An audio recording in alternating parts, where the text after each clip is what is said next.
Kochi flat പീഡന കേസിലെ പ്രതി മാർട്ടിൻ യുവതിയെ കുത്തി പരിക്കേൽപ്പിച്ചു. തൃശൂർ പേരാമംഗലത്ത് വെച്ചാണ് സംഭവമുണ്ടായത്. യുവതിയെ കുത്തിയ ശേഷം മാർട്ടിൻ രക്ഷപ്പെടുകയും ചെയ്തു. ഗുരുതരമായി പരിക്കേറ്റ യുവതി ചികിത്സയിലാണ്.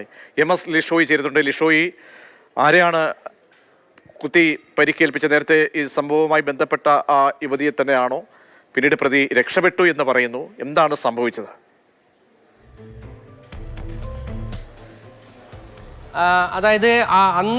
അതായത് കുറച്ച് വർഷങ്ങൾക്ക് മുൻപാണ്, അതായത് 2 വർഷം മുൻപാണ് കൊച്ചിയിലെ ഒരു ഫ്ലാറ്റിൽ ഒരു യുവതിയെ പൂട്ടിയിട്ട് ക്രൂരമായി മർദ്ദിച്ച ഒരു കേസിലെ പ്രതിയായിരുന്നു ഈ മാർട്ടിൻ എന്ന് പറയുന്നത്. മാർട്ടിൻ്റെ ഫ്ലാറ്റിൽ വെച്ച് ഈ യുവതിയെ ക്രൂരമായി മർദ്ദിച്ച് അവശയാക്കുകയും പിന്നീട് ആ ഫ്ലാറ്റിൽ തന്നെ പൂട്ടിയിടുകയും ഒക്കെ തന്നെ ചെയ്തിരുന്നു. അന്നത് വലിയ വാർത്തയാവുകയും പിന്നീട് മാർട്ടിൻ ഒളിവിൽ പോവുകയും മാർട്ടിനെ അതിസാഹസികമായി പോലീസ് തൃശ്ശൂരിൽ നിന്നാണ് പിടികൂടിയത്. ഇതിപ്പോൾ വേറെ ഒരു സംഭവമാണ്. അതായത് തൃശ്ശൂരിൽ വെച്ചാണ് ഈ സംഭവം ഉണ്ടാകുന്നത്. തൃശ്ശൂർ അടാട്ട് ഭാഗത്തുള്ള ഒരു ഫ്ലാറ്റിൽ വെച്ച് ഇന്ന് രാവിലെയാണ് ഈ സംഭവം ഉണ്ടാകുന്നത്.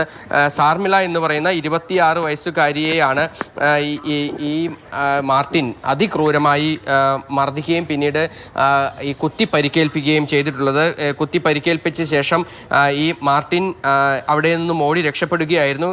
ഈ പരിക്കേറ്റ ശർമിളയെ അമല ആശുപത്രിയിൽ ICUവിൽ പ്രവേശിപ്പിച്ചിരിക്കുകയാണ്. ശർമിളയെ ഇവർ രണ്ടുപേരും നേരത്തെ തന്നെ സൗഹൃദത്തിലായിരുന്നു. അതിനുശേഷമാണ് ഇത്തരത്തിൽ ഇവർ തമ്മിൽ ഒരു തർക്കമുണ്ടാവുകയും ആ തർക്കത്തിൻ്റെ പേരിൽ മാർട്ടിൻ അതീവ ഒരു ഗുരുതരമായി പെരുമാറുകയും കൂടാതെ ഈ ശർമിളയെ കുത്തി പരിക്കേൽപ്പിക്കുകയും ചെയ്തത്. അങ്ങനെ പരിക്കേൽപ്പിച്ച ശേഷം വളരെ ഗുരുതരമായി ഇവർക്ക് പരിക്കേറ്റിരുന്നു. അങ്ങനെ ഇയാൾ അവിടെ നിന്നും പോലീസ് വരുന്നതിന് മുൻപേ ഓടി രക്ഷപ്പെടുകയായിരുന്നു.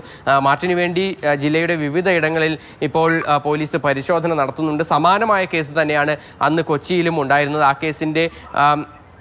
കേസിൽ ജാമ്യത്തിൽ ഇറങ്ങിയതായിരുന്നു മാർട്ടിൻ. പിന്നീട് കുറേ നാളുകളായി ഇപ്പോൾ മറ്റൊരു യുവതിയോടൊത്ത് താമസിക്കുകയായിരുന്നു എന്നുള്ളതാണ് അറിയാൻ കഴിഞ്ഞത്. ഇപ്പോൾ തൃശ്ശൂർ അടാട്ട് വെച്ചാണ് ഇന്ന് ഈ സംഭവം ഉണ്ടായത്. പേരാമംഗലം പോലീസാണ് ഇത് സംബന്ധിച്ച് നിലവിൽ അന്വേഷണം നടത്തുന്നത്.